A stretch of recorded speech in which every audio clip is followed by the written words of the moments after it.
In all seriousness, Donald Trump is probably the most tragic, comic tragic Shakespearean character in American history. Massive, commands attention, demands it. His wake leaves tremendous, problem. When was it great? So if you're making it great again, it's not including. He's an absurd person. He's a ridiculously idiotic person. Walter White just cooked up something stronger than blue meth, a brutal takedown of Donald Trump that left the former president fuming. Bryan Cranston channeled his Breaking Bad character's precision as he methodically exposed Trump's empty rhetoric on national television. Trump's response? The same tired "Hollywood is too woke" tantrum we've heard 1,000 times. It's like watching a toddler with a comb-over trying to fight back against a chemical formula. And trust me, this reaction is exactly why you need to see what Cranston said that triggered such a meltdown. Imagine getting roasted so bad even your spray tan starts peeling off. That's exactly what happened when Bryan Cranston went full Walter White on Donald Trump. The Breaking Bad star didn't hold back when he appeared on CNN, channeling the same calculated intensity that made his meth-cooking character legendary. But instead of cooking Crystal, Cranston was cooking something else entirely, Trump's entire political persona. Cranston didn't just throw random insults like most of Trump's critics. No, he methodically took Trump apart, piece by piece, like he was dismantling a drug empire. He compared Trump to an empty cargo ship that commands attention, but when you actually look inside, there's nothing there. Ouch, that's the kind of burn that makes even aloe vera plants wither in sympathy.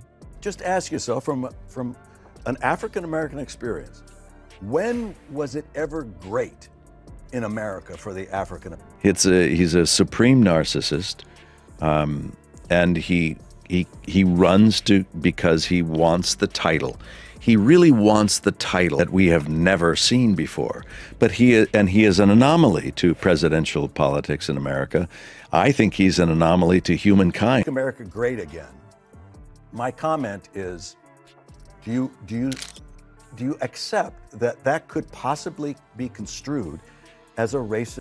What made Cranston's takedown so effective was his surgeon-like precision in diagnosing Trump's empty rhetoric.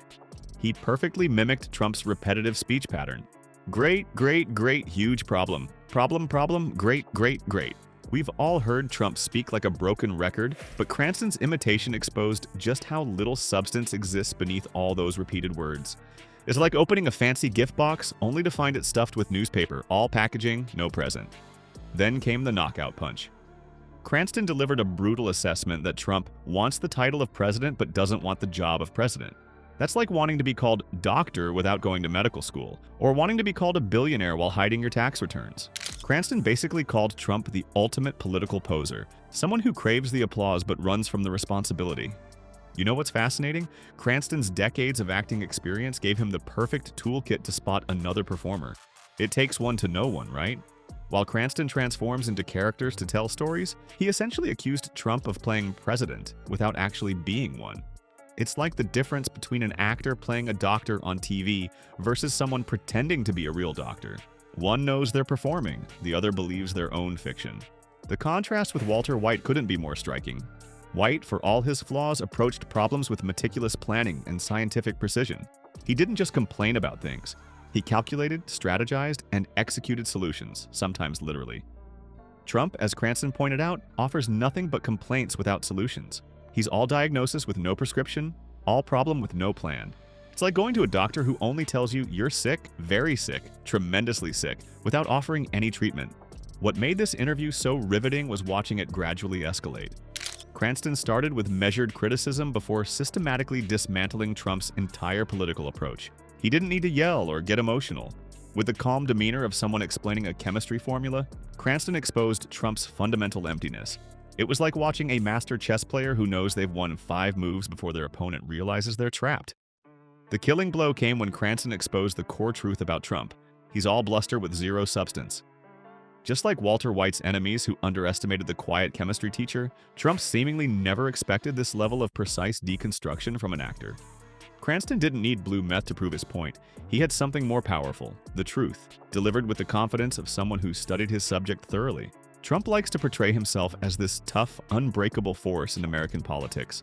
But Cranston's words cut through that facade like a box cutter through plastic wrap. He revealed what many Americans have sensed but couldn't articulate as clearly: that beneath the bombast and bluster, there's a startling lack of substance. It's like Trump is politically malnourished while feasting on a diet of pure attention. That diet of pure attention Trump feasts on just gave him the political equivalent of indigestion. When Cranston's critique hit Trump's desk, our former president didn't respond with facts or substance. Instead, he retreated to his safe space of playground insults.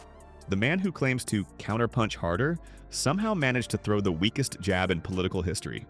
For a guy whose entire brand is built on being the toughest, most alpha male in any room, getting taken apart by a TV actor must have felt like kryptonite to Trump's Superman complex. His whole political persona revolves around projecting strength. He's the strong man, the negotiator, the guy who supposedly never backs down. That's why Cranston's surgical takedown was particularly devastating. It wasn't just criticism, it was a direct attack on the core of Trump's carefully constructed image.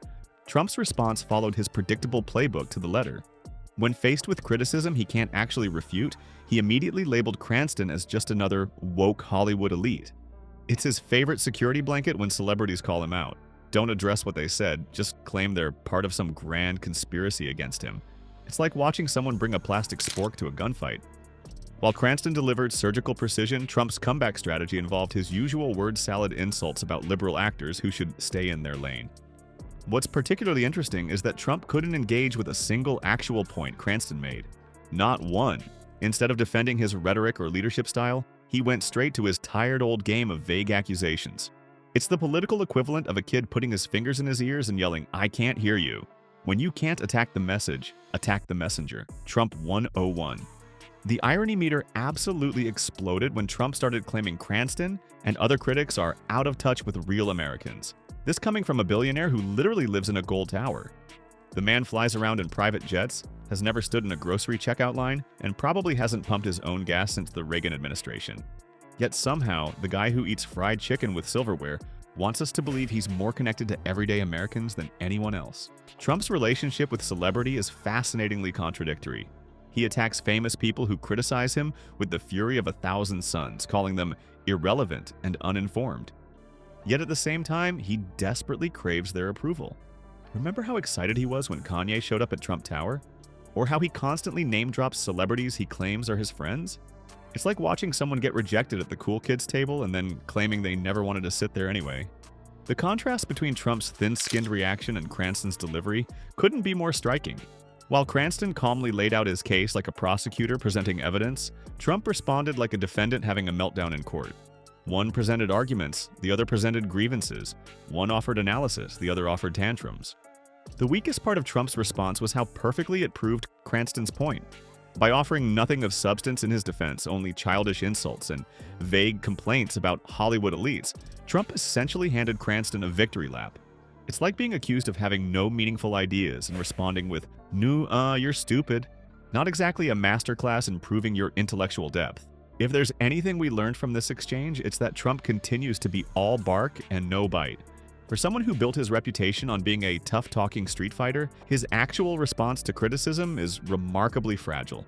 The political equivalent of a glass jaw? One solid hit and he's down for the count, flailing with weak comebacks that wouldn't convince a kindergarten debate team.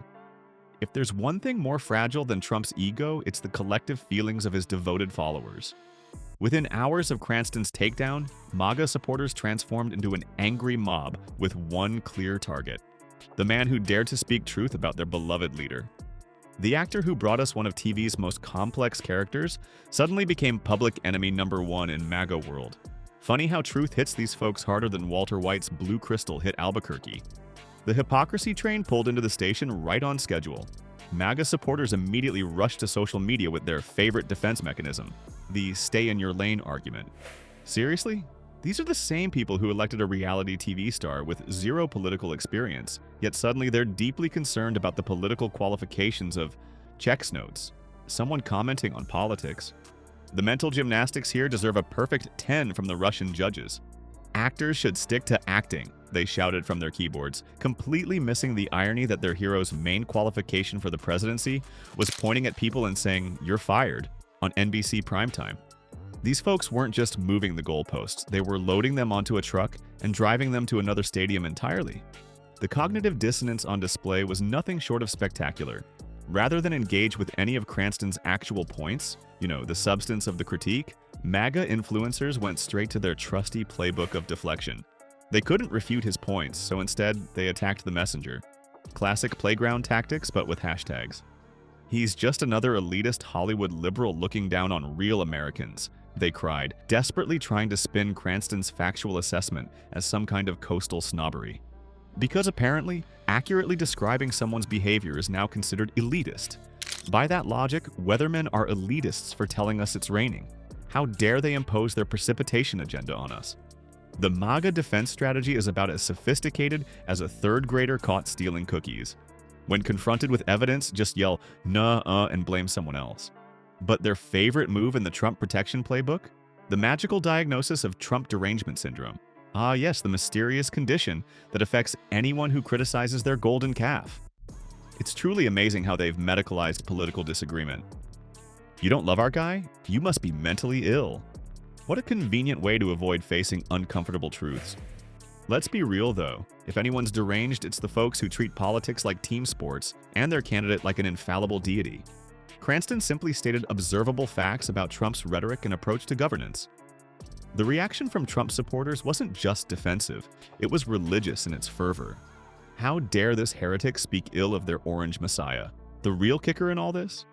These are the same people who constantly preach that facts don't care about your feelings, while having a complete emotional meltdown over Cranston's factual assessment.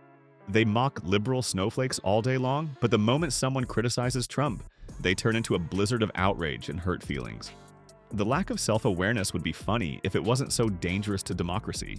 Some MAGA supporters even dug through Cranston's past interviews looking for gotcha moments, as if finding him praising an actor who once voted Republican would somehow invalidate his entire critique of Trump.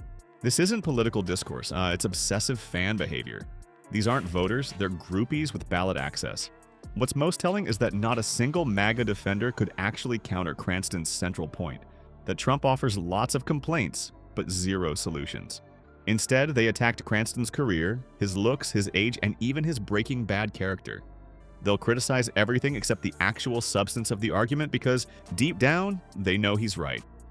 This knee-jerk reaction to circle the wagons whenever Trump faces criticism reveals something fundamental about MAGA culture. It's not about policies or principles, it's about protecting the leader at all costs. It's the political equivalent of covering your ears and shouting, "La, la, la, I can't hear you," whenever someone points out uncomfortable truths.